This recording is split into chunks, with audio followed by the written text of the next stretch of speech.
Welcome back to another episode of Ordinal Revolution. My name is Shizzy, and today we have a very special show for you guys. You guys already know that we are covering the Ordinals BRC20 bitmap space exclusively now that we did the name change. So today we have someone amazing. He's an artist. He has an Ordinal project. We're really going to dig in his background. That person is Swapski. I'm excited for this one. He's one of the biggest names to me in this space, in this art world. So I'm very excited for that. If you're in spaces, you probably heard him many times. He's everywhere. So I definitely am very excited for this one. But as always, let me bring in my co-host for this evening. As always, Mr. Yagobi. What's up, buddy? What's up? Yeah, man. So we got Swapski today. Yeah, so yeah, I was very excited when we got this one going. Me you were talking about him like a while back, probably even before the Ordinal Pixels came out. Just about how like he was like helping people and stuff in the spaces. When did you first come across him? It was that spaces that we were co-hosting. I want to say like a month ago, maybe. Kimmy had asked him to come on, and he was real cool about it. Came on, and I just felt like there was a good energy. Like what I mean, like he wanted, even though I think that was our first spaces actually. Okay. And the energy in that spaces at one point was kind of died down, but then Swapski kept kind of like keeping it going, and I was like, this is a cool guy, like he's really trying to help us keep the space going, learn about people in here and stuff like that. So I was super excited because he is one of my favorite people in the space. We need positive people in the space, and that doesn't mean be fake positive, but like just have a genuine positivity that you bring, and he's definitely one of them. Yeah, definitely. And like the first spaces I've heard him in, was someone else's spaces, and someone was giving out the misinformation, and he came in right away and corrected them, and I was like, I like this guy. And then I found out he was an artist, and I started digging into him. So I was definitely into people who come out and they're like, nah, dude, like, no, it's not right. Especially when you're trying to like give disinformation on the projects or something like that. But without further ado, let's bring in my man Swapski. What's up, buddy? What up? Shizzy? What's up, Yagobi? How you guys doing? Good, man. Good. That's good. Good, man. Good to hear, man. Good to be here too, man. It's a pleasure. Yeah, thanks for jumping on with us, man. We appreciate it. Definitely. So on this show, and as you know, being a listener or a watcher, and we appreciate that for that, we like to dig into the people around the space. Like I don't bet on projects, I bet on the people that are doing the projects. And so can you give us your background, like start it all the way back as far as you want to go, and then bring us up to when you heard that magical word called Bitcoin?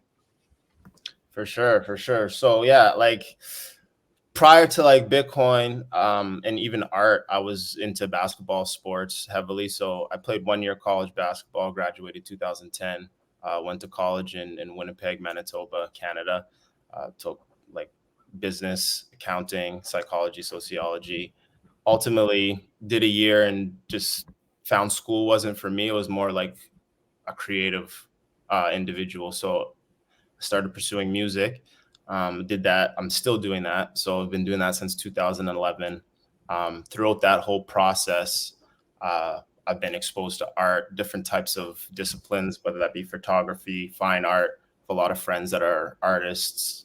I have a friend, he's a pretty well-renowned barber across Canada and North America, but he's a really good artist. And yeah, just being exposed to those people over the years have just shaped my creativity, dabbling with photography, graphic design, through releasing music, branding myself, etc. So it was probably around like 2017 when I stumbled upon the almighty Bitcoin, right? It was August 2017 to be exact. And I was just looking, I was like 25 at the time. I was looking on the internet. It was around the time like, okay, we're trying to find ourselves as young adults, trying to like break into the new world. What's money about? What's financial literacy about? So I was looking up on the internet how to get rich by investing, right? Thinking about the stock market. So while during my research, I come across this video randomly. I don't know if you've heard of him, Ian Bellina. He was talking about ICO. Token metrics, right? So he was talking about ICOs back then and like his experience. And it was just intriguing to me, right? Because he was talking about he obviously spoke about Bitcoin, but then he spoke about the concept of basically ICOs versus IPOs, right? And how like the average investor can't, participate because they're not accredited, etc. So that kind of like attracted me to the crypto space, just conceptually, right? Because it was like kind of for the people. And then Bitcoin was like my first purchase of crypto, August 2017, and then just reading up about Satoshi, diving into the white paper, learning about, okay, he created it. But like the inception was around like the 2008 financial crash, released 2009, the white paper. So it was just like that whole thing, that whole concept just clicked for me at that moment. And I was just like, damn, like the world, like I could almost just see it. So I understood the utility and understood like cross-border payments and like no intermediaries, etc., how valuable that was, right? So yeah, I just was obsessed with crypto. I just started doing mad research, watching videos every day. The active content creators that were around back then, Carter Thomas was one that I watched a lot. Mick Ray, I still watch him all the time. Like super experienced TA guy, covers like Bitcoin and traditional markets every single day, religiously, streams every single day. But yeah, I just was like studying those guys. And then it was also around the time I was getting more into personal development, right? So it was perfect. Like I was reading, I got the Rich Dad Poor Dad was like the first really, you know what I mean? That's like, I feel like that's almost everybody's first, that's one of the first ones that initiates them into the journey. So like I was listening to that on my way to work, on my way back to work, books like that. So it was like Rich Dad Poor Dad, Think and Grow Rich, The Magic of Thinking Big, all those Robert Greene books, 48 Laws of Power, Artist, every single one. Yeah, on my way to work, back to work. It was either those or crypto podcasts. And the luxury of my job at the time, I worked at Shaw Cable. So I was a sales agent in front of 2 computer screens, the headset on, selling phone, internet, and cable, right? But I was good at my job, right? So I was able to reach my target quickly within the hour, 2 hours of my shift. And then the rest of my shift, I'm studying crypto and literally trading crypto on the job. And then orange pilling every one of my coworkers during the 2017 bull run. That was my journey through crypto. And then obviously that crazy run happened. It was my first experience with investing, first experience with crypto. So I made some money for sure. But then January, February happened and I like lost 80% of it. I was like, holy crap. Took it out, paid my bills, and was just living off of what I made. Like nothing crazy, like still just 5 figures at the time. And then was like kind of like at a point where I was like, oh, I thought this was it. I thought my life was changed forever. Like I thought we made it. I was like, okay, 2020, I'm going to the Olympics. Like everything's like it's a wrap, right? And then you get reality sets in, euphoria is over, and then I had to get a job. Obviously, moved to Calgary. Was doing some door-to-door sales job at the time, selling water. And then I was still attached to the space though. Like this was like around 2018, 2019. So I was still researching. This was like securities on Bitcoin was like, or on blockchain was big. Raven Coin, made some money on Raven Coin that year. I think NFTs came out, like CryptoPunks NFTs. I remember it going on, right? Like I remember it and being like, this is dumb. Yeah. I'm not touching this. And then, so that year, obviously we know what happened, pump fake, back down. And then still close to it. Like 2019, like a few coins I was into, like trading altcoins, but I was still very like inexperienced investor, and even just crypto participant. I was still very wet behind the ears. So I was more so speculation gambling, right? It wasn't really until around 2020 summer, August, around the same time is when I really started taking it serious. And so that was around like DeFi summer, right?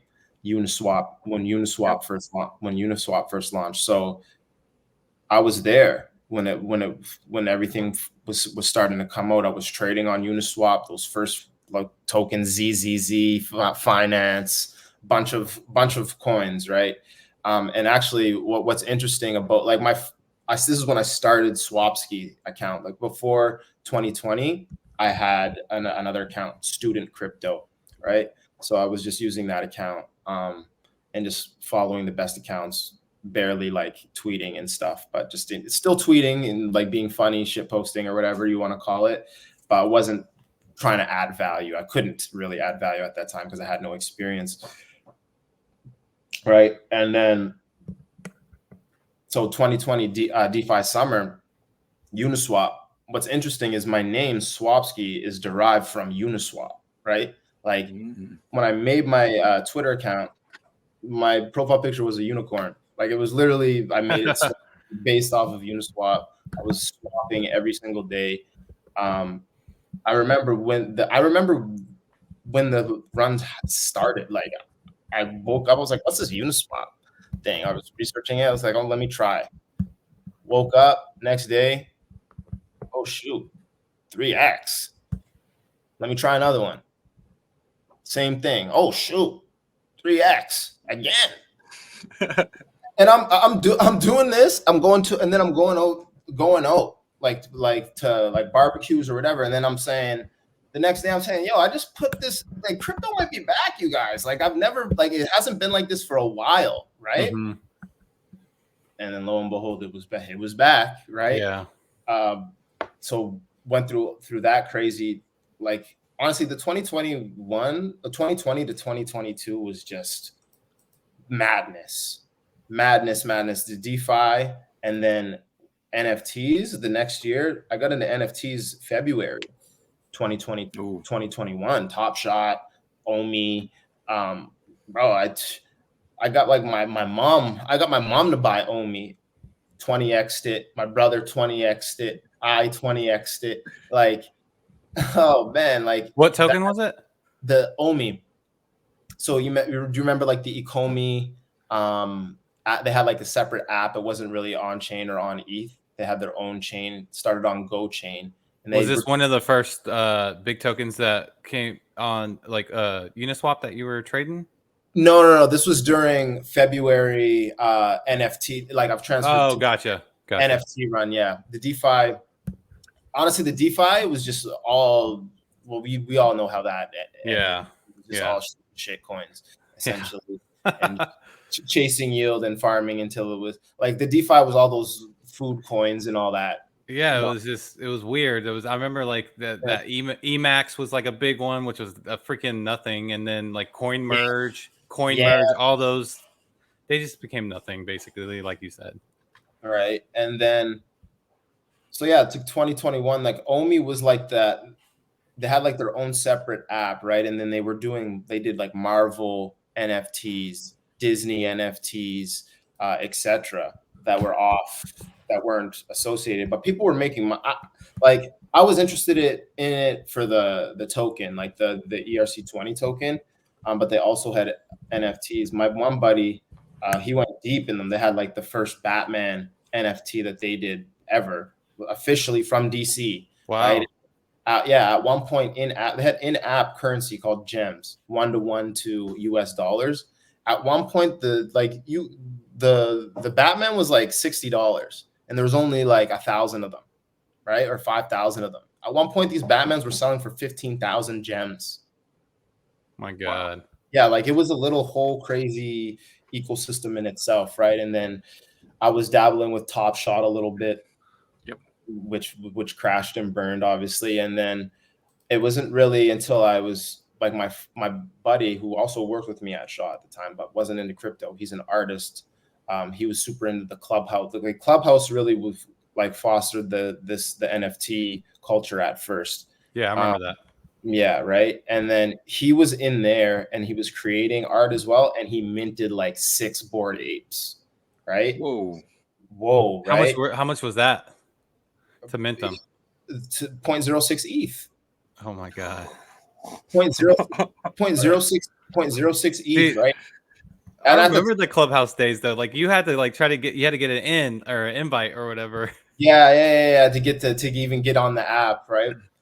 But yeah, even when like I could have minted. I remember when I went to the site, I said no. But even the concept of NFTs at the time, I wasn't really understanding it. I was just like, this is like, I don't get it at all.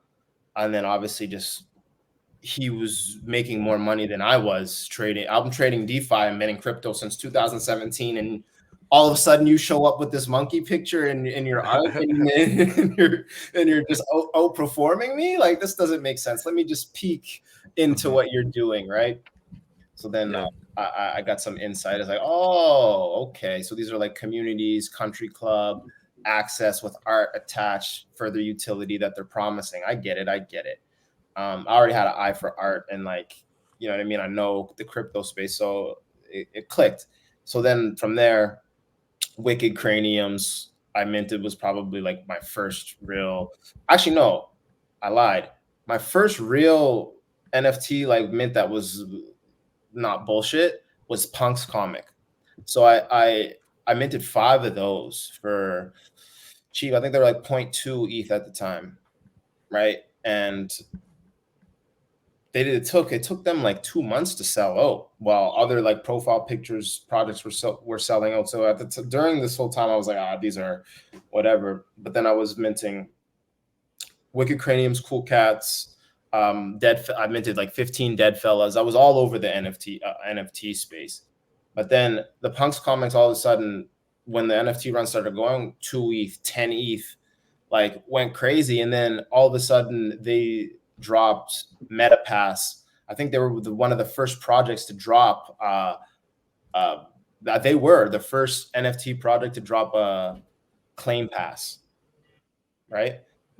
This was Punk's comic, MetaPass, and then you could get a Meta Hero, which was like their version of like Marvel. They're trying to build their version of Marvel, right?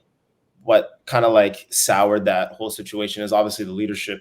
I don't know if you guys know their situation. Leadership, there is like just disagreements, and then also what I feel is like kind of like the whole spirit of the NFT market. When Yuga bought Larva Labs and bought the Punks, it's like for your comic, it's like now the IP is kind of like is owned by another company that created another NFT project. So even for me, like I still want a Punk, I still want a Punk, but like I just feel like the Punk's legacy, like art from an art standpoint, it's like selling their whole collection to another company that makes NFT collections just kind of takes away. Not genuine. Yeah, it takes away from it. I think the Punks would be even higher right now if they just left it. Yeah, they've held the best in terms of price value, right? Of course, because they're gonna always be like that historical number one in my mind. Yeah. But then man, February that whole run, and then here we are, Ordinals 2023 Ordinals, and I was born in February, so I found them around my birthday, and then that's basically the whole timeline of Swapski life, music. Let me ask you a question about. So you said the monkey picks, whatever, and your friend, he got 6 of them, and he was doing better than you were. Does that type of art kind of piss you off a little, being an artist of just weird? I mean, just monkey picks with just being able to like insert in different nose, a different hat. Being an artist and seeing that stuff just kind of go crazy. Does that make you like on edge a little? Bored apes have some artistic value, though, don't they? Well, here's the thing. Like the artists that worked on those apes are extremely talented artists, which I found one a couple days ago. This is what's crazy to me, right? This is what I don't like. How am I just finding out that she was an artist for the Bored Apes, right? This is a problem in the NFT space too, is like there's too many corporations, teams that just artists for hire make this collection, or even if it's a good relationship between them, but then they kind of like don't give the artist their flowers or their credit, and they kind of like push it out as like, we created this art, right? So like, for instance, like what the example I gave, like Bored Apes, art for sure. Is it an art collection? I don't think so. I think it's art, but the execution of it is a corporation running a brand who basically hired artists to do their work, right? And there might be artists involved. I don't know their exact business, but from like my observation of the space, a lot of teams are that, right? Artists for hire, and managing brands, which is, don't get me wrong, it's cool if you're doing it right. You know what I mean? If you're not trying to just cash grab and suck liquidity, drop after drop after drop after drop after drop. But I would much rather artists and independent artists get pushed to the forefront, get the support from the space as a whole, than just consistent, continuous artists for hire. Who's the artist? What's the artist story, right? That's what makes the art valuable to me. And like, every day my perspective even leans even more towards that, and more away from the profile picturesque execution of art on chain. Ordinals went through that reproduction process kind of like, I would say like a month ago, to where it was just like constant like 5 to 10,000 PFP drop. And it was like, we know for a fact that these people that are showing that they are leading these projects didn't create this art. You know what I mean? Right. But I'm glad it's calmed down a little bit, at least it seems like. I think it'll always be there, right? Because that's what life's like. It has to be there to just show us what the opposite is, right? I think what's important as like leaders in the space is just speaking out about that. Like, and don't, like, again, it's okay if you're a team hiring an artist, as long as you're obviously doing right by the artist and doing good business, right? If you're running a good brand and you're doing good business and not scamming the community, do that. But like, that's not what's happening as a whole, project to project to project. It's not well thought out teams trying to push art and community, right? It's just let me get this money, push out this low effort art, and call it art, and basically run with the crutch of art is subjective. You know what I mean? Like, art is in the eye of the beholder, which is true, right? Which is very true. But at the same time, we can't undermine like what's going on, or just artists themselves and like the hard work that they put into their craft for years. Like, I've been like, this is my Ordinal Pixels, my first digital art collection. But for me to be been able to get to this point, like, I had to have been exposed to art for years, like trying like my hand at art for years, whether that be music, photography. Like, I was graphic design. I've been doing my own graphic design for years, which is art. Been doing my own photography and dabbling with photography for years, art, right? And even if you look at the greats, like Da Vinci, right? For instance, because we were just talking about that before we hop on the call. The man was an artist, a painter, a musician, right? Even invented some of his own instruments, right? An architect, design sculptor. So it's like,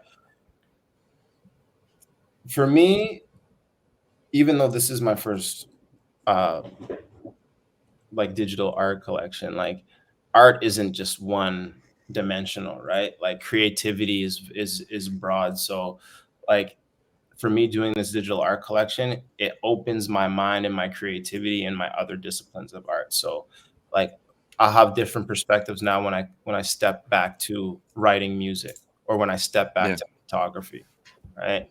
And like, that's the type of like passion and love, like the way I'm talking, like, you won't catch a team talking about art like this, right? That's kind of like, you like to create things. I like to learn and explore, and then I also like to just express like my findings, and just my perspective. And that art and just education too, right? Like, as, I forget which one of you said that you found me, or you first introduction was you started seeing like videos and stuff of me helping people. Like, yeah, like that's kind of like my whole spirit is wanting to give back, help people elevate, lift up, and guide like in the right direction instead of trying to like shill my bags to just make sure off of you, right? Well, it also is because when that happens, it kind of that energy spreads, and then you create a better community, right? And then so then the next person can pay that forward. Hopefully, that's the goal, and then like 6 months, a year down the road, you're like, wow, like look at the ordinal space, or look at this, or you're always gonna have bad apples. That's just gonna be a part of it, but. I think when you're building something, having that mindset is really important. But speaking about the ordinal space, you've been here since February. You've seen the ups and downs.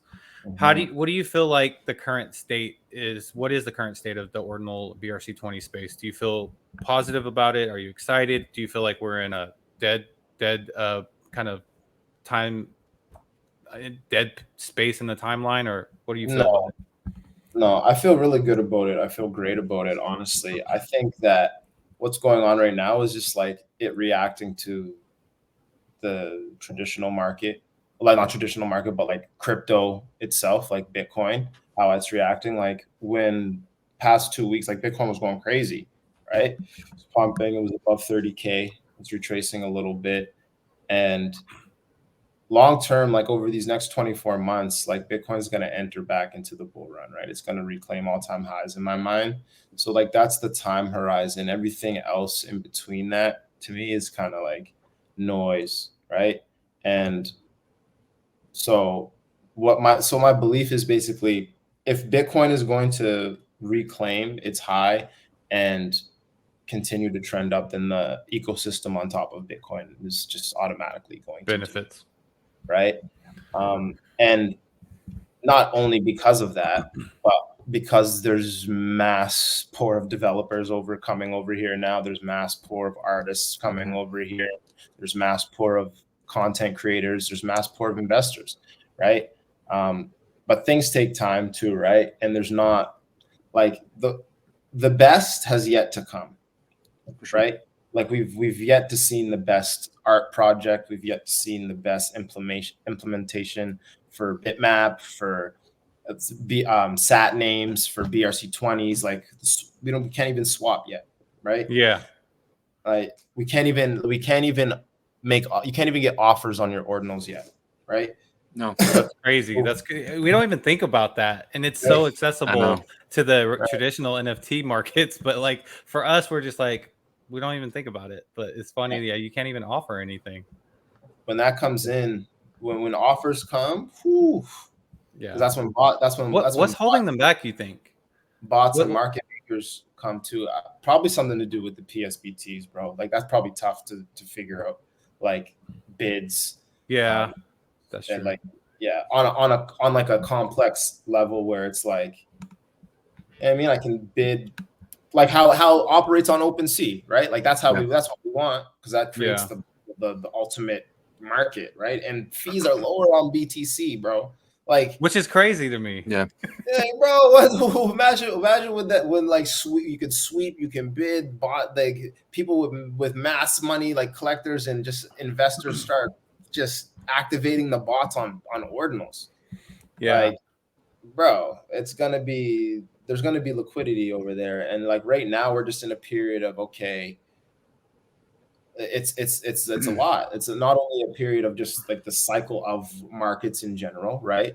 Like in art market, like non-fungibles aren't as liquid too, right? So there's gonna be pain, and like the pain is also gonna be quicker than the last NFT run because people are smarter. People know what like it's history will repeat moves to make exactly right. And even if they're just buying something to speculate, they know when to sell it quick and know that okay, I'm just buying this to just You know what I mean? I'm not Yeah. buying it to whatever, right? So that's another reason why too, like my perspective for fungibles and NFTs is I'm only buying now stuff that I love, right? Art that I love. Besides your project, what's your top 3 on the Ordinals NFT side to hold? And this is nothing against anybody. You just because obviously you could pick more, but I just we do a top 3 sometimes here. Is there? Do you have that, or you feel like you don't have a top 3 in your head? Top 3 that will hold value and like really pay off in the run up in the bull. In the bull, okay. Something. Oh man, like all of them. A lot of them will go. Will for sure go. Like a lot of them will for sure go. We have the OMB and whenever that's something I feel like Shizzy, like when it comes to like quality of art, that's one that I'm kind of like, okay, but also this is art to somebody. Like what? How do you feel about that? I like OMB. I like OMB. I like the artist's story too. Like I couldn't mint. I would have minted the first season. If I had the liquidity for it. But I remember their rollout. I remember their the artist story. Tony, man, like I remember reading his story, his art journey and stuff. And I think it's dope for sure. I think it will do well in the run as well. I think they have great branding, and like a great team behind them, right? Yeah. And the artist seems to be working on more stuff too, as well. So I think these will do well. The thing about these though that's weird is that so their inscription number with I think it's the blue and red eyes are really low, but then the green eyes they're I think 11 million. If you go, so it's like and even the 11 million in inscription, like the higher ones, they still go for like 0.2 ETH, I think, around there on the floor. So are the lower ones going for a premium, like higher too? Oh yeah, like the ones that you're talking about, like that first you could have first minted. Those are like go to high to low. If you do the price to high to low, right there, that drop down. You could just go to that drop down. Oh, right here, right? Yeah, no, on your right. Just go to that right there. You had it right before the pink square, right before the. Duh, my bad. Go to high to low. Yeah. Is that high to low? Oh damn. Yeah, 0.96. So no one's even selling blue eyes. So the blue eye stars are the ones that have the early inscription numbers. Mm-hmm. And then the red eyes, I think those are like a rare something, but they're all on those crazy rare stats. So yeah, I agree with you.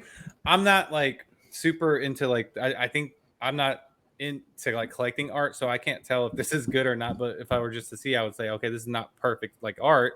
But I think that these are going to hold because of what you said, the branding, the story behind the artist, and the push for these are like probably superior. Mm-hmm.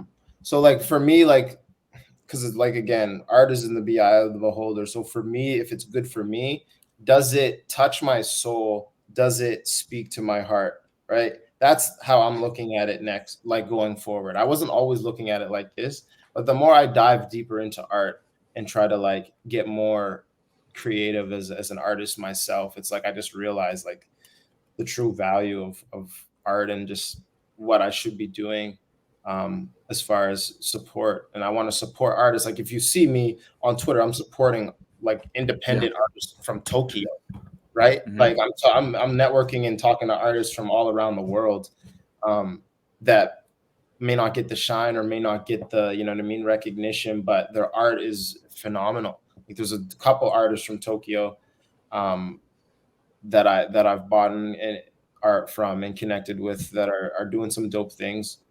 One of his guys, his name's Otto. He has a collection on there. He just airdropped recursive inscriptions tied to his original collection to all his holders. Oh, I think I remember seeing a post about that. Yeah. What's his project name? Let me see. Just type OTO. Nope. And then let the search come up. Or Mimi. Yeah, there it is down at the bottom there. What is it called? Scroll. Ordinal Mimi by Otto. Mm.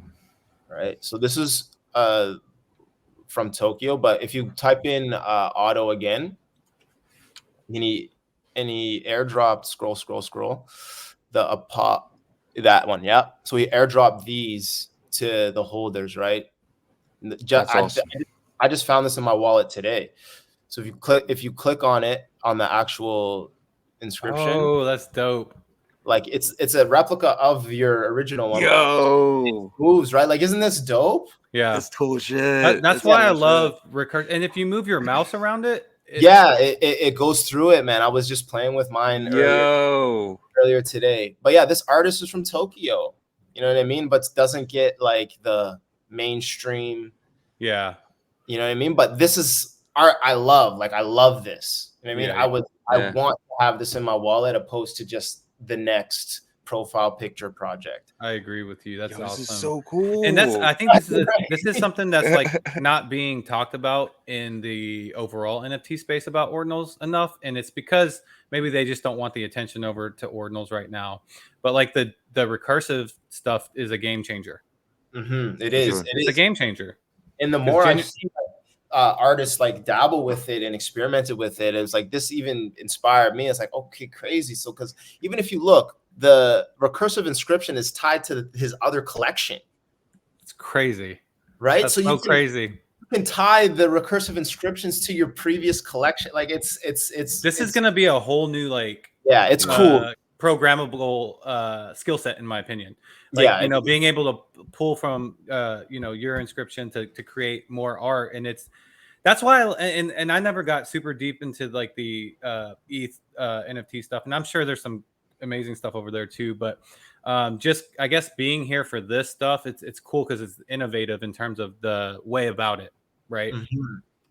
I think the NFTs and the ordinals on Bitcoin is kind of like a harmonious relationship between like art and science, the art and the sciences, right? Because it's like you need to be, it's so technical, like it's so technically intricate to execute ordinals, recursive inscriptions, like to when you had to initially inscribe, you had to sync a full node ord wallet, you know what I mean? Opposed to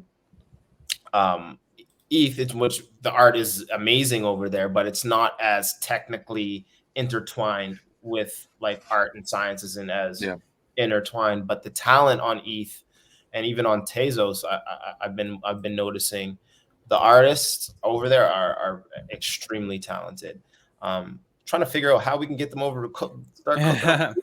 Well, I think what more of this information comes out about how they, because it's almost kind of like programmable art, right? To where OCM, there's not really any on-chain monkey, the stuff that they're doing with the recursive over here, it's all like code that developed produced this art, that monkey, and none of it was like actually drawn or whatever. And so it's really crazy because it's like using recursive inscriptions now, that is like your brush and the canvas or whatever. Which is next level, honestly. I remember Danny was one of the first people I was speaking to when I was trying to figure out how to inscribe my own collection. I DM'd him. He would DM me, but this was early days, like when everybody would answer. Everyone was answering me, right? So I remember him telling me, because I was like, okay, initially I wanted to put like bigger files in like a more detailed collection on chain. And I was trying to figure out how to do it via HTML, via the way he did it with on-chain monkey. And he was kind of explaining it to me. At the time, I was like, I don't think execute that, like the code, because he was explaining to me, like I didn't actually upload images, like the code drew that on the like SV, like basically it would draw the SVG file on the HTML. Crazy, right? With code. So I was like, at the time, I was like, this is way over my head. Yeah. Right. But now with recursive, it's gonna actually enable me to do something very cool with music. Actually, that's crazy. Isn't there like a new music project too that launched? But that's crazy when music gets integrated. I just want to go back a little bit. My bad. We're jumping way too kind of ahead, but that was just, which is awesome. I love when conversations go like this. But like, so back in February, you started whatever. Like, how'd you get come across ordinals? And like, can you lead us up until you thought like, yeah, this is where I'm putting my project. This is right here.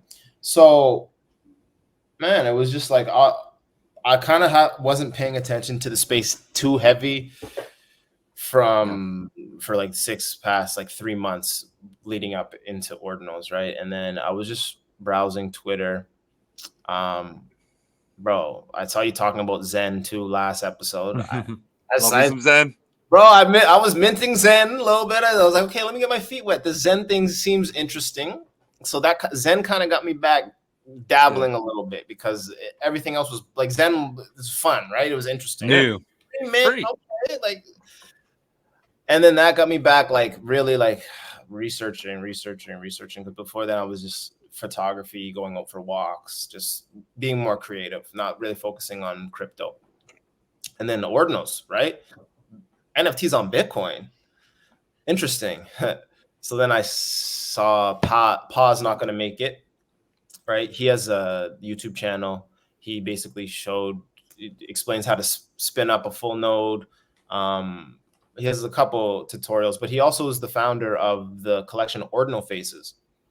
Oh, I remember that one though. Like sub 5K collection Ordinal Faces. This is probably one of my top, one of my personal favorite collections. That is like sub 10K. I just like the simplicity of it's kind of like that CryptoPunk, kind of like that OMB style, like just like not detailed art, but he's actually on the Ordinals team or contributed a lot. And like, bro, he was very early. Yeah. Sub 5K, and he was helping people out. So that's one collection I want to historically own, one of those in my collection at some point. But yeah, it's half a Bitcoin right now. Right. It's so he was kind of like the first introduction as far as like what's really going on technically. Yeah. And then he explained it. And then Charlie Spears, right? Another one of his friends and colleagues in Ordinal team contributor, works for Ordinal Hub as well. Watch his YouTube video. So his YouTube video was reviewing Paz's YouTube video, and then he had another YouTube video as well, basically explaining the whole situation, Ordinals. So from there, I was really intrigued, because obviously I understand the value of NFTs, and I know, like, I got into crypto because of Bitcoin. 1 sat equals 1 sat, you know what I mean? Opposed to the traditional monetary system, understand that Bitcoin is like literally digital gold, and then that much more, right? And especially now, that much more with the ordinal theory, right? So like NFTs inscribed, grouped with sats, at that files inscribed on sats, or that's a totally different thing. That's a different thing, because it's like, now my art is literally backed by Bitcoin. Yeah. That's like, the thing. People don't talk about that enough. Sauce. That's the sauce. That's the sauce right there. Like, come on. Like, so even if the whatever you buy is worthless, it's really not worthless. It's on sats. Yeah. You have a UTXO filled with sats there, right? So if Bitcoin ever makes it to those when I shouldn't say if, I said when Bitcoin makes it to those astronomical numbers in like 10, 20, 30 years, your dust ordinals are going to probably be worth something. Yeah. Right. Yeah. Like, obviously you don't want to aim for dust ordinals and like projects. Yeah. Worst case scenario, but best case scenario is looking really good, right? Because your art or your file or whatever file you're putting on chain, it's backed by literal gold, literal digital gold, right? And then it's also on, like, the ecosystems on the Bitcoin blockchain and ecosystem, right? So what's also not revolutionary, but so big about this is like, this is the first time in history where we don't have to leave Bitcoin to stack Bitcoin, right? Before December, when Ordinals was created, we had to always leave the Bitcoin blockchain to stack more sats, whether that be trade on other blockchains, other altcoins, or leverage US dollars against Bitcoin to make more Bitcoin or against other. Right now, we can just leverage our Bitcoin for more Bitcoin on the Ordinals ecosystem, which has never happened ever. Never. Right. And when that materializes in people's minds and across the globe, I think we're in for a wild, wild ride. And I think what we're used to happening in the market, where liquidity flows, like right now, it's not really clear. But when the Ordinals ecosystem is fully like realized and operating, not from an infancy stage, the liquidity is going to flow here more, I believe. Yeah. And my whole argument always is, when we have living liquidity on the ordinal base layer, that's where it's going to change. The liquidity pools for the BRC20s will make the biggest difference, and the biggest beneficiaries, in my opinion, are going to be the top ordinal projects, right? Because what's going to happen is you can trade your token right then for instant liquidity, and it can satisfy your FOMO to buy this ordinal NFT right then and there. You don't have to wait. We're running on purely 100% demand right now, and that's it. Like, no living liquidities on that layer yet, but once it gets there, huge, right? Yeah, exactly. Because it's so illiquid right now, right? Exactly. Like, you have to, especially the ordinals, bro. Like, it's looking at the activity. It's like, bro, it's like days, sometimes 7 days last sale. Yeah. It's pretty wild. And for all projects, not this. Like, obviously, if one just comes out, it gets a little hype, but it's definitely not where we were in June. But I went off on a tangent. Coming back, pause, CB Spears, and bro, I was in spaces every single day, like hours, day and night. ZK, Frank, Udi, Leonidas, all those guys. I was listening to all their spaces to the point now where it's like I don't even need to go into the space, because I'm obviously, you got it. I got it, but when something new comes out and it's technical, I'm obviously in there learning, soaking up game. But for what I need to know and how I'm operating now, bro, I've soaked up so much game, taking notes. You know what I mean? Now I just tap in when new innovations, a new perspective that interests me is there. But yeah, I dove in heavy, and then my previous experience kind of in NFTs and in DeFi and in just altcoins, ICOs, prepped me for taking advantage of what was to come, right? So I minted Bitcoin frogs. You minted Bitcoin frogs? Yeah, I minted Bitcoin. Oh shit, that's 12. Awesome. 12. Nice. Yeah. I minted opium for free. Oh, nice. I was in the public sale for Pixel. I was in a bunch of the early Ordinal projects. I didn't mint Ordi, which would have been crazy. Yeah. But I damn near minted everything else after that. Oshi, all the other ones. I did not damn. I shouldn't say damn near everything else. So I didn't mint Oshi. I didn't mint Meme. I didn't mint Pepe. I missed the early wave, but I minted Zing, Elon, Bang. After a certain point, I was satisfied. I bought some Ordi, stacked it. I got Track, obviously. I got Sats. I got Zing. Because I was in a period where I was able to mint thousands of these coins. Yeah. I didn't need to look at any new coins. Gotcha. You were sitting pretty nice. Yeah. And the new coin that was interesting to me was Track, right? I didn't mint Track initially, right? So the new coin that was interesting me at 10 cents, 6 to 10 cents was Track. Yeah. Right. And those are the products and what interests me. But even Oshi now too, with the Boss protocol that they're involved in. Like that's kind of interesting now to me too. I got to keep my eye on that.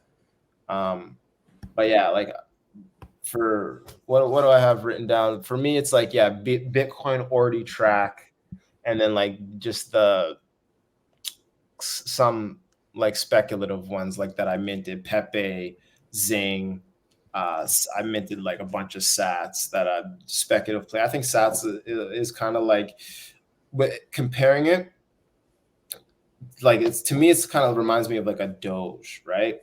On Bitcoin, and not like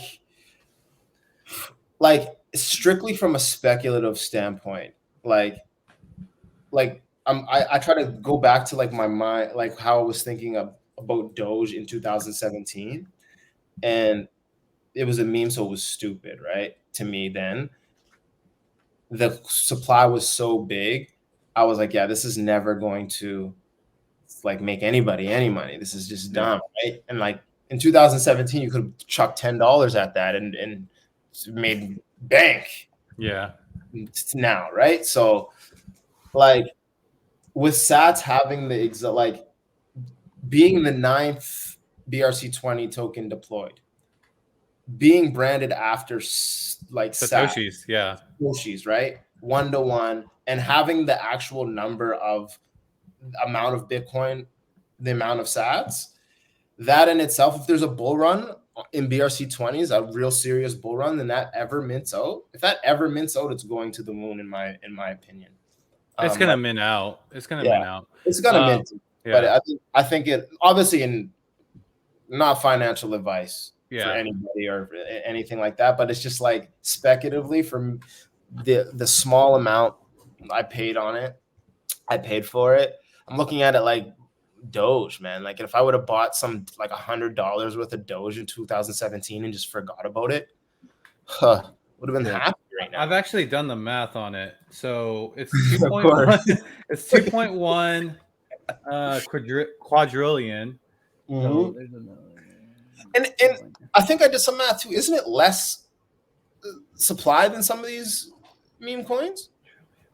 The quadrillion? Some of the meme ones? I mean, there's meme coins that are. No. So the thing about Doge right now is that Doge doesn't have a max unlimited, right? Yeah, it's unlimited. So I'm not even sure what their supply is. The thing with this is the way that BRC20s are right now, because there's not a traditional way to kind of deploy and then add liquidity, that everything goes into circulation like right whenever it's fully minted, right? So the fact that it will have 2.1 quadrillion from circulation means that, let's see, so there's holders too, which is crazy. Trillion. So yeah, so then basically we at 1 penny, it would be a million, billion, 21 trillion market cap. But that's not going to happen, and that you don't need that to happen.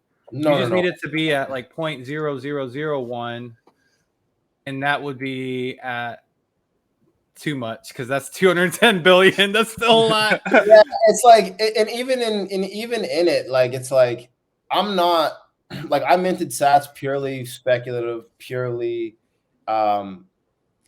I like the idea, but it's just like it's kind of like If it hits, it hits. And if it doesn't, it doesn't.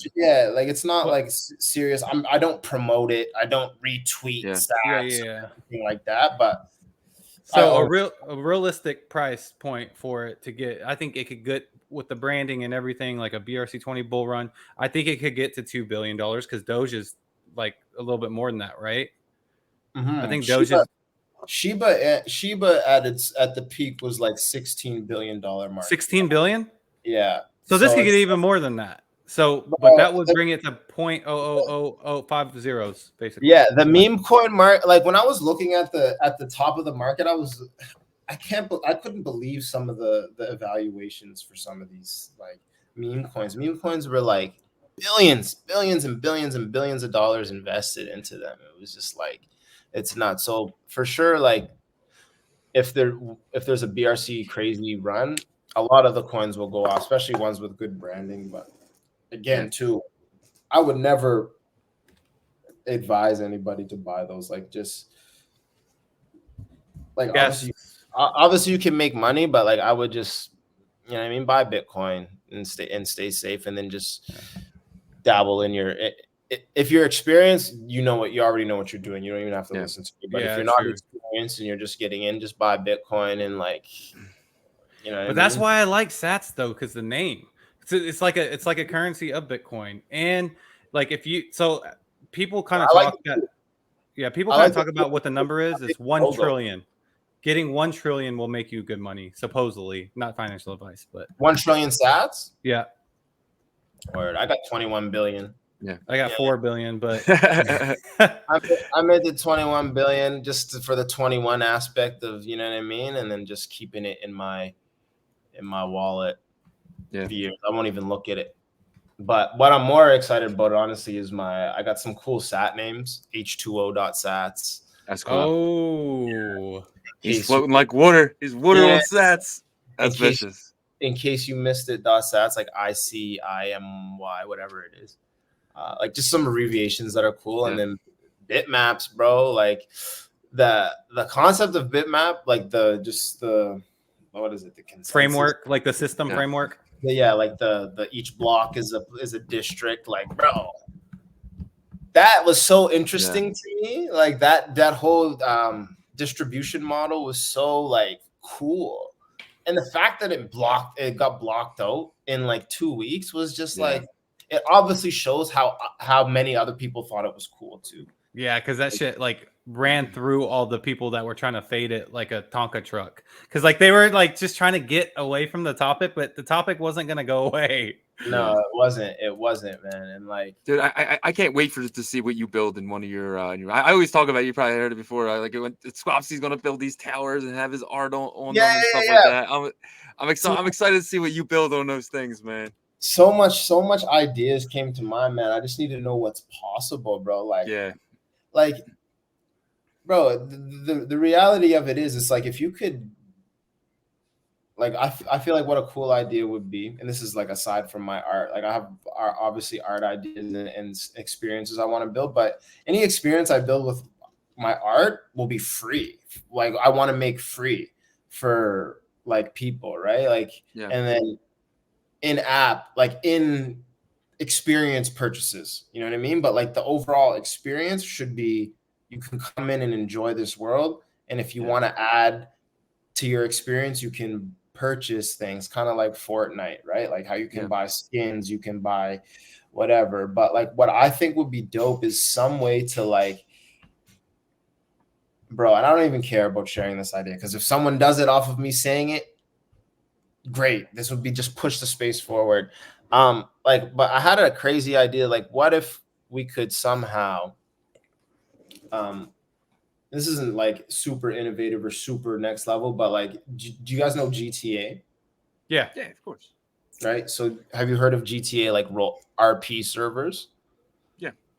So so if there's a way to kind of like wallet gate or token gate or bitmap gate an RP server to where it's like you go in there and you can, you know what I mean, you have your house, and it could be literally like the first implementation, you could literally do it, rip the GTA game and put it on there, and then just do your own RP build, right? And the thing is, it's like you could create an economy in there with that game system, and people already know the game, so it's automatically would be like we would have fun in there, right? But you could also implement so much, even if it's not done on Bitmap. Someone should really take a look at this like idea and like implement it with even their PFPs, right? Like PFP should go in this direction where, okay, if you want to implement a metaverse, you need to be looking at the way GTA customizes their characters, right? And your metaverse essentially can be an RP GTA server where the characters are your PFP and your holders get to go in there, customize it so it looks like them. So it's really them. They get a 3D version of their PFP, and they get a 2D version for Twitter if they want. But then in that world, bro, like, bro, do you know who T Grizzly is?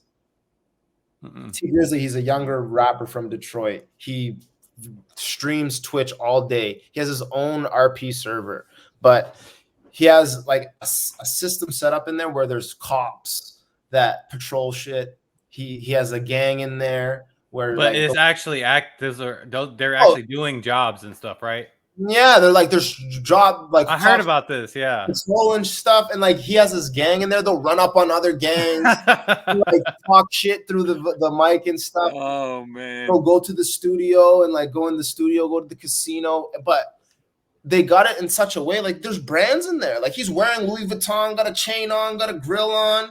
That sounds like what the people trying to build the metaverse is going for. Pulls up in a G-Wagon. Like, bro, it's like if that's possible, just via on the computer, like RP, I forget what you download to run it, but if that's possible via that, there has to be some type of way we can implement that. Yeah. Even if it's not fully on chain yet, if it's token gated with your bitmap, it's up. Like it's up. Yeah. It doesn't have to be like on chain at first. Like if it's just a token, like, okay, it's on your computer, you need to have your wallet on. You can connect your wallet. The program recognizes that you own this bitmap. If you own this bitmap, now you're allowed to enter in the world and you have your little space, right? Obviously, it'll take a while to develop that out. But that idea in itself is like not that crazy to accomplish, right? Yeah. Right. Another idea. Adding a few things together. Yeah. Exactly. It would work out perfectly. Can you jump from RP servers like one to another, or you can't do that with your character? So yeah, like so basically if you operate an RP server, let's say I wanted to go to your RP server. I'm in mine. You would have to probably make a new character in mine. Gotcha. Unless we were like the server owner and the server owner had some type of, you know what I mean, agreement, understanding, connection, right? Gotcha. Yeah. Sweet. Yeah, so we've been going an hour. And you know, I know you're a real one, man. You haven't even talked about your project. Yeah. You didn't even like glimpse into your project. Yeah, you're a fucking real shit. We need to do that. That is wild. We don't even like we can, yeah, for sure, bro. Oh, we have to, obviously. Yeah. But I just honestly, I love the space too. Like I'm passionate about. I'm not even on here trying to sell necessarily, but we could definitely dive into what I'm doing, man. Like, so Ordinal Pixels. How'd you come across it? Like the idea and stuff. Right. So I've been conceptualizing this idea since 2021. I came across this artist, TJ Thorne. He's a photographer on ETH. He takes pictures of water, makes them look like abstract pieces, either like light shining through them, looking like diamonds, or just different textures, right? So at that moment, I realized like water is like very beautiful in his art. So from there, I started experimenting with taking pictures of water myself on my travels past 3 years, whether it be Winnipeg, Toronto, Miami, Cabo, LA, New York. I was just taking pictures of water everywhere I go. And I live in Nova Scotia, right? I'm surrounded by water. Nova Scotia is actually named Canada's Ocean Playground, right? Mm-hmm. So it's all around me. So I started like taking pictures, and I knew I wanted to make a collection out of water, and out of pictures of water. And at the time, I was going to do it on ETH, but like there was just no genuine organic love or support for anybody trying to do good things on ETH. It was just all seemed cliquey, gatekeepy. And the crazy thing is, it's like I've met a lot of these influencers, and like I've been engaged with a lot of them in the space for the past 2 years. Like been at events with them, like I played in a bunch of NFT basketball tournaments, played on teams with some of them. And it's just like, bro, obviously I don't expect anything, but there's just no like ask me if I know anybody on the East side that has supported me on Bitcoin side. No one. So like that's kind of why I was like, okay, Bitcoin is new, fresh. It's more art focused, no roadmap, no utility, no wild promises, right? The utility is on the most immutable, the biggest blockchain in the world. I chose Bitcoin. And the restrictions at the time were like the file size, right? And then also I didn't have my own node spun up. So I was kind of conceptualizing, okay, how can I get my images on there of water? So initially I was gonna at first conceptualizing, but this was actually before I found it started inscribing. I was like, okay, how am I gonna get my files on there and afford it, right? Because I'm not rich, right? So what I did was I conceptualized, okay, let me try to make my water abstract pieces and then maybe pixelate them. So I took like over 300 hundreds of photos of water, different colors, different lighting, different etc. Ran them through Stable Diffusion. It's an AI processor. You need a graphics card and etc. to run it. So over the course of like a month or two, I was running them through Stable Diffusion, generating AI subtle abstract pieces, right? Prompted from my original photos of water. So I would prompt them and then I would go through them, curate them, pick which ones I liked. And then from there, I was going to initially try to use that as my collection, right? File sizes were big. And then I was just like, how am I gonna figure this out? And then this is when I was hitting up Danny. Mm-hmm. How do I do this thing that you're doing with OCM, right? And then like sometimes what happens when you're an artist and you're creating is stuff that's called like accidental genius, right? Or accidental, not necessarily or a divine accident, right? So I was moving my my abstract piece files from my computer to my MacBook, and something happened where while I was moving it, it was like pixelating it while I was moving it. I was like, holy shit, that looks kind of dope. So then I started taking the pieces and pixelating them. Started pixelating them, manually pixelating them through the program, and then I was like, these look awesome. Like these actually look dope. And as a one by one, you might be like, what am I looking at? Like, what is this? And without the concept, it might be like, these are just pixels, right? But like when I was looking at them as a whole, I was like, holy, I like these better than the original abstract photos. Like that, like abstract pieces that I did generated through AI, right? From my photos. So then from there, I was like, yeah, I have 999 that I've done and curated.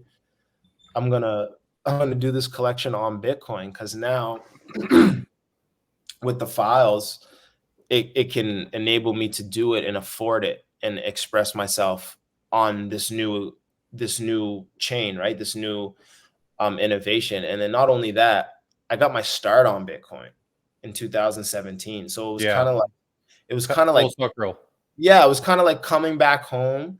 It was also kind of like I wasn't meant to be on ETH. Like I wasn't meant to create my collection on ETH. I wasn't meant to be a part of that. I was meant to be carve my own lane kind of on Bitcoin via ordinal theory and in line with Satoshi's vision, right? Because if I did ultimately launch on ETH, I probably would have moved forward with that kind of thinking, that kind of ethos, right? Like roadmap, this promises, all this. And I wouldn't have been as focused on art and helping people as I would have been always helping people, but I wouldn't have been as focused on Satoshi's values and his ethos as I am moving forward with what I do in the space and just my collection. So to inscribe, that's the concept of the collection, right? It was photography, AI, and abstract. Photography, AI, pixel art, abstract art. Got inspired by TJ Thorne, and then also obviously have many influences of art. But to inscribe it was the real to get the first 333 pieces inscribed. I had no full node synced. right? I had no Ord wallet. I had to go into the Ordicord Discord and network with a random developer who's Anon, who I still don't know his identity. And like we don't talk much anymore. Like I won't get into it, but I had to talk to him, send him my files, explain to him the concept, send him the money to inscribe them, like to put the sats on it, and then send him money to do it too, right? All without knowing who he is, what Ordinals is ever even going to be a thing. And like I obviously had full belief that it was going to be a thing, and I wanted to make history too. I wanted to be sub 100K with a part of my collection.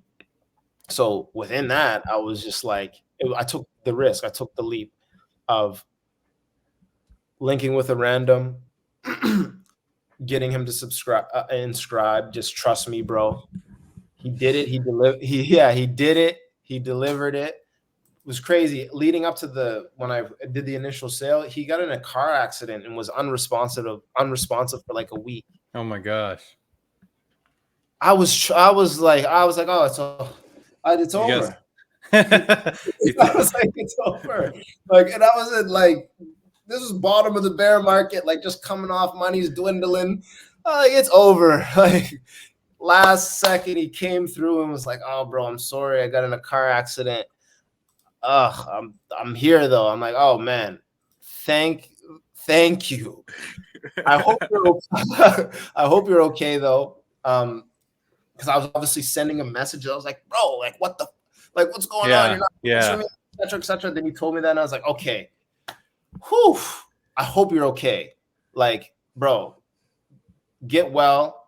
You know what I mean? Obviously, it's like this is my collection. It's important, but your health and your well-being is way more important than that. Like, that's more important than this collection, me getting it out. But at the same time, I need it, bro. So he delivered it to me, obviously, and then I had to manually list every inscription on Gamma, on Magic Eden, on Magic Eden 2 as well. But Magic Eden came after. Gamma was the first exchange available for me. I was also on Ordinal's wallet and Open Ordex, right? So Open Ordex was actually the first exchange I listed on because they had the first PSBT, trustless PSBT system, but it was so laggy it didn't even work, right? So realistically, I don't even think many sales went through over there. The next day, Gamma, or the 2 days after that, or on Friday, Gamma finally released their trustless PSBT. So in the morning, I woke up, it was like 6 a.m.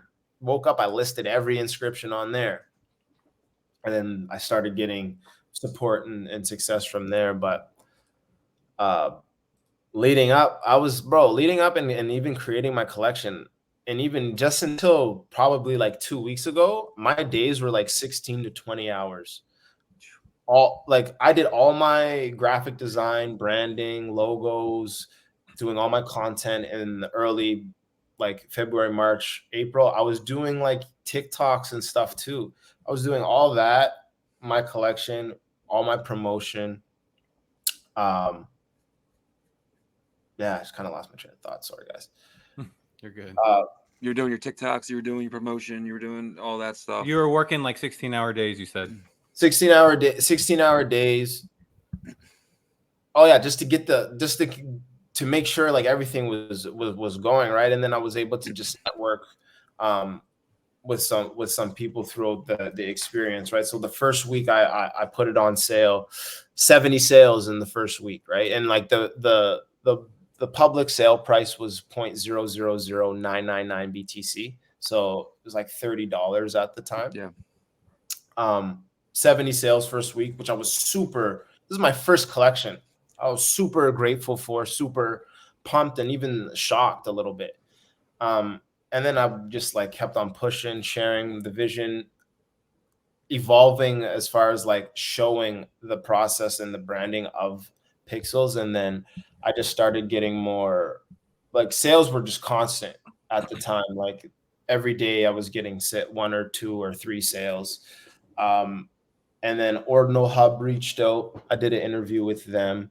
And that kind of came out right before I did the mint for chapter 2 with Luminex. So I was able to partner with Luminex shortly after the OXBT mint, and launchpadded my second chapter there, which sold out in 21 seconds on Luminex, which was amazing. And then even at during that sellout period, price went crazy, which I don't really, even in my Discord and even with my community, I don't really like to talk about the price or the floor, or even want people to speculate or buy to speculate. I want people to buy it because they either connect to me as an artist, relate to me as an artist, or relate to the collection itself, right? They like photography, they like abstract art, pixel art, and they don't mind the AI aspect of it, right? They might enjoy the AI aspect of it. But also too, when I introduced it, I clearly stated there's no roadmap, there's no utility. It's just strictly art, me expressing myself on chain via my art, right? And I said to say that's the culture that was kind of built on Bitcoin, but I'm still going to always provide value long term to my holders. You'd be crazy to think that I'm not going to, or I don't have something planned, right? So fast forward, Magic Eden, after I sold out on Luminex, Magic Eden reached out, CEO reached out, DM, anything you need, let us know. And COO Naro, I'm pretty sure he's a COO. He also reached out, DM, send me some branding for the front page. So when I sold out I got front page there, the second chapter, and then I decided to do the third chapter launchpad with Magic Eden, to kind of build that relationship. And I've been talking with Magic Eden and Gamma kind of about artist curation and taking artist curation a little bit more serious to not only protect investors that are coming on into the space, but to help artists and to keep the space more healthy and sustainable, right? Instead of just pushing pushing anything, right?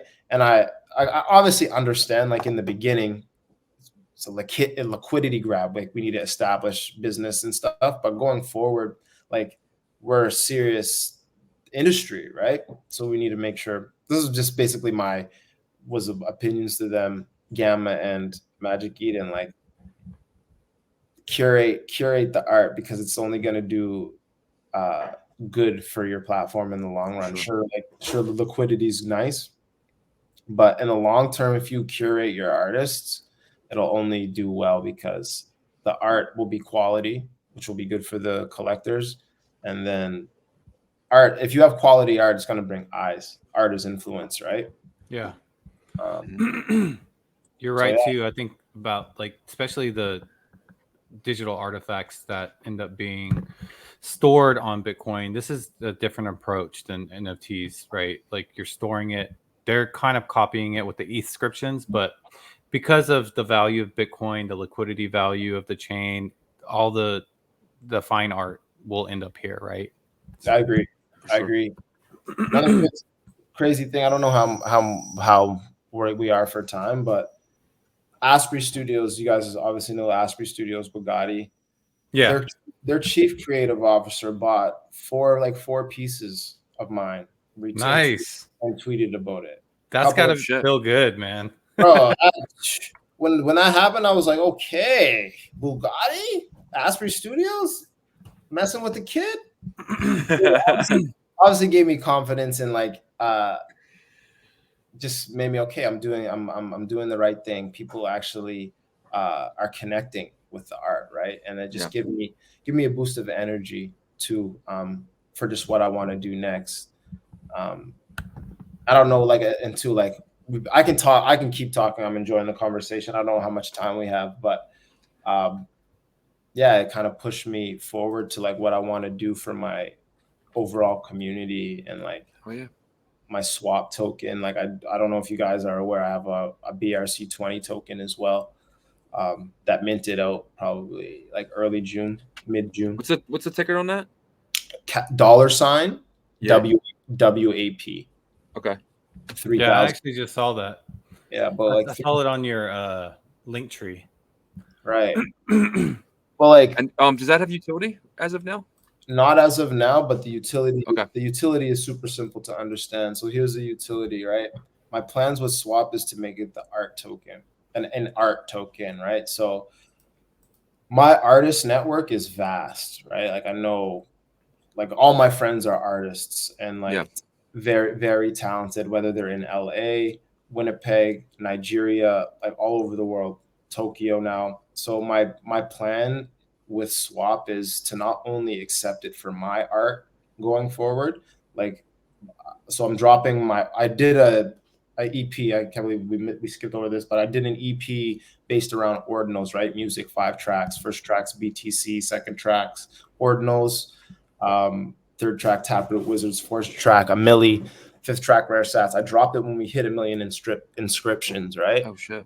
Yeah, so I'm gonna actually inscribe that EP and do a public sale. So that will be the first ordinal inscription. It'll be a recursive inscription as well that will accept the swap token, right? Nice. Swap or BTC. I already have the partner to facilitate this as well. It's just me basically waiting for the tech to be ready. And then from there, I'm going to be dropping curated collections. So artists that I curate through my network, right?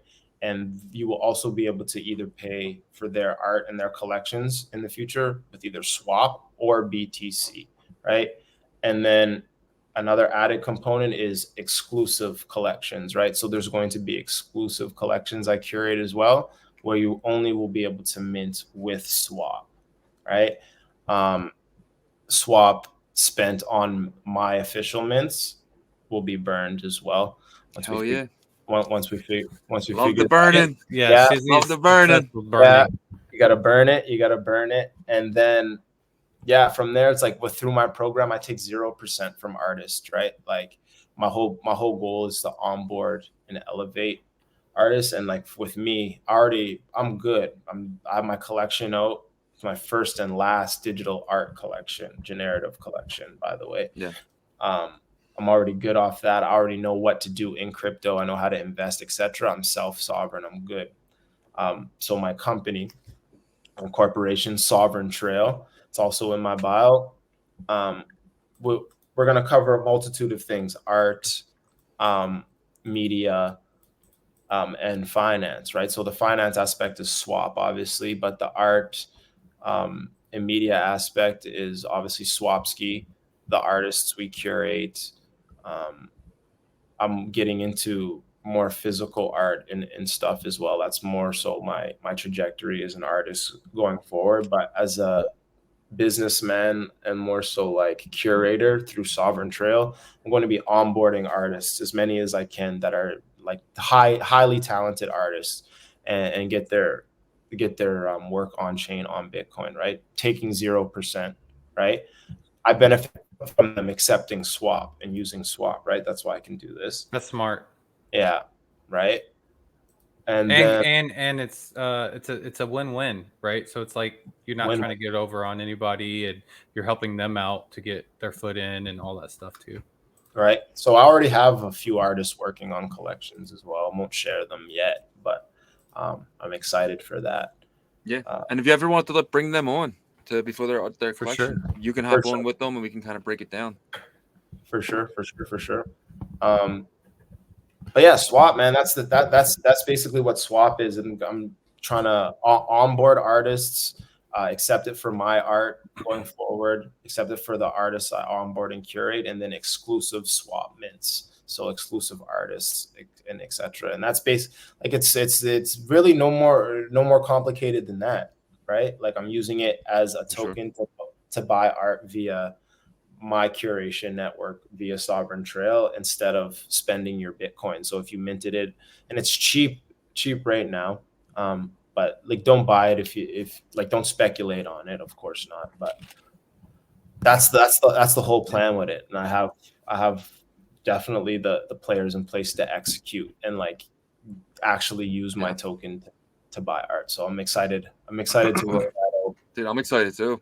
Yeah, actually, I love what you're cooking, man. I feel like it's in a sense, it's almost kind of like it's like a record label, except for like for artists, but except for you're not taking the revenue from them, right? So, Right. and I think that's where like the whole point of decentralization is, right? Like the agreement would just be that they accept currency of swap, which they still can cash that out, you know, it's still going to have the same value, or they can accept Bitcoin or whatever your stipulation is. But I think at the end of the day, that was like the end goal, right? They can choose to do that with you or not, and they can do their own thing on the chain. You know what I'm saying? Because there's going to be businesses ran on Bitcoin. Let's be real. There's going to be businesses ran on there, but for sure. And there will be people that use this that use this model, and like, because I like what you said, like it's kind of like a label, but for artists, right? It is exactly what it is. It's like, and people like this. The skills are transferable if you have an eye, like just with A&Rs and talent scouts have an ear for music. If you have an eye for music, you can emulate the same business model, right? And it's like, I can charge 0% because I'm an artist as well with a collection, and I have swap token, right? So indirectly I'm going to benefit, right? But it's not bad if somebody wants to do the same thing and like take 15% or take whatever percent they negotiate, right? But just like still take care of the artist, right? And that's the whole thing, like Sovereign Trail, like even the name Sovereign Trail, my whole goal with my corporation Sovereign Trail is to create sovereign individuals, create sovereign artists, so they don't have to depend on like a third party, a label, or even me. Like I want to onboard you and help you get on and teach you so you can just go on and build your own Sovereign Trail, build your own studio, build your own art company on Bitcoin. Yeah, and that's the thing about Bitcoin is it eliminates the cornering of an individual to select one entity to manage for them, right? Because basically you give the option and say, hey, I can help you out. This is agreement. I'm not taking anything. But in the regular world, there's certain industries where you have to select like a third-party entity, middleman, to manage everything for you. On Bitcoin, you don't have to do that. So that's where I think it's going to change. It's going to change heavy, and I'm looking for, like, lastly, too, I'll say, because I know we're getting there. we're getting there. I'm excited for music to go back to unit sales.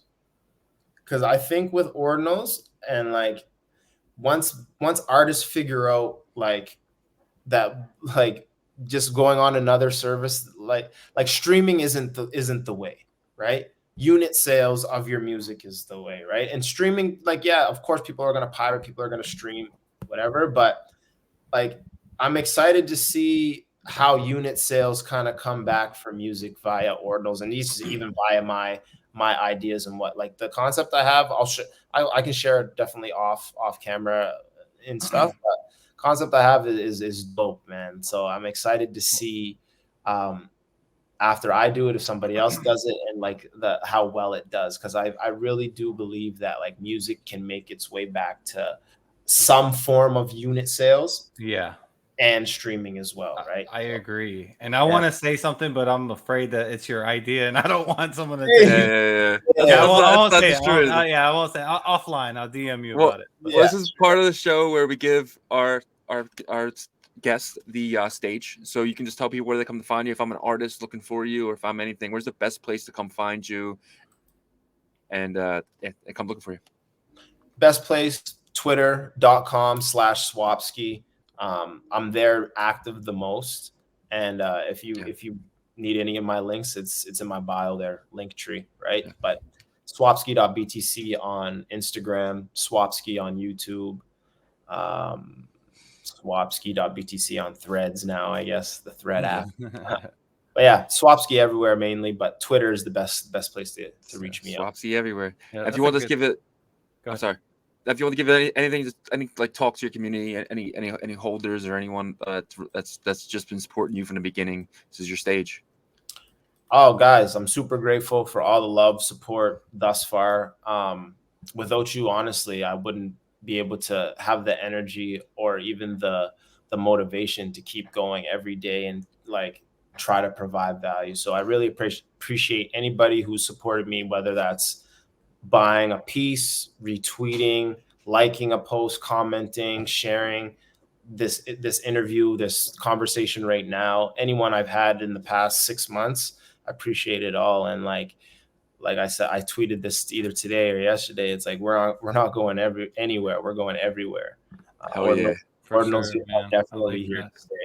I Yeah. like Oh, that. And just remember, audience, don't take anything that Swapski, Shizzy, or myself said as financial advice. You know better than that. Exactly. And make sure we're going to put all Swapski's links in the description. And we appreciate the support from Ordinal Revolution. Now, Yep. It's a revolution, baby. Yep. Appreciate you guys. Yep. Yeah, man. All right. Thanks, guys. Appreciate you. Have a good Take one. care, guys. Peace. Peace.